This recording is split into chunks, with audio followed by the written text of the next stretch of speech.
भाजपवासी झालेले माजी नगरसेवक संतोष आप्पा तरे पॅनल क्रमांक 3 मधून निवडणूक लढवणार। केडीएमसीचे माजी नगरसेवक तथा राष्ट्रवादीचे गटनेता संतोष आप्पा तरे यांनी नुकतीच भाजप प्रदेशाध्यक्ष रवींद्र चव्हाण व माजी केंद्रीय मंत्री कपिल पाटील यांच्या प्रमुख उपस्थितीत भाजपमध्ये जाहीररित्या प्रवेश केलाय। आता घातलेल्या केडीएमसीच्या निवडणुकांमध्ये पॅनल क्रमांक 3 मधून ते आता निवडणूक लढविण्यास शड्डू ठोकून उभे आहेत। त्यामुळे जनतेला जनसेवक, आपला जनसेवक पुन्हा नगरसेवक फिक्स अशा आशाचे बॅनर सर्वत्र झळकू लागलेले आहे। त्यांचे भाजपचे प्रदेशाध्यक्ष रवींद्र चव्हाण, माजी मंत्री कपिल पाटील, आमदार किसन कथोरे, आमदार विश्वनाथ भोईर, माजी आमदार नरेंद्र पवार यांच्याशी जिव्हाळ्याचे संबंध आहेत।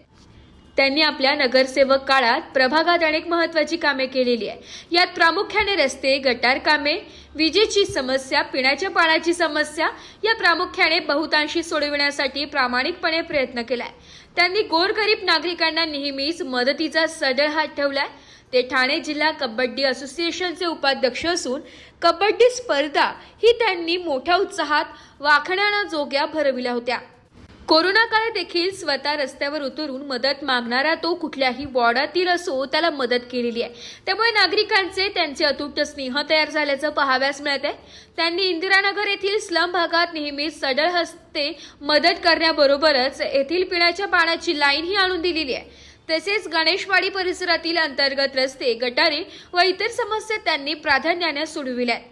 गोरगरीब महिलांना साडी वाटप, अन्नधान्य वाटप तसेच शासकीय योजनांचा लाभ त्यांनी मोफत मिळवून दिलेला आहे। त्यासाठी त्यांनी अनेकदा विविध दाखले वाटप शिबिरही भरवलेत। त्यांची काम करण्याची पद्धत ही सर्वसामान्य नागरिकांमध्ये मिळून मिसळून करण्याची असल्याने नागरिकांना आप्पा म्हणजे आपल्या कुटुंबातील एक जवळील व्यक्ती महत्त्व असल्यासारखे वाटते।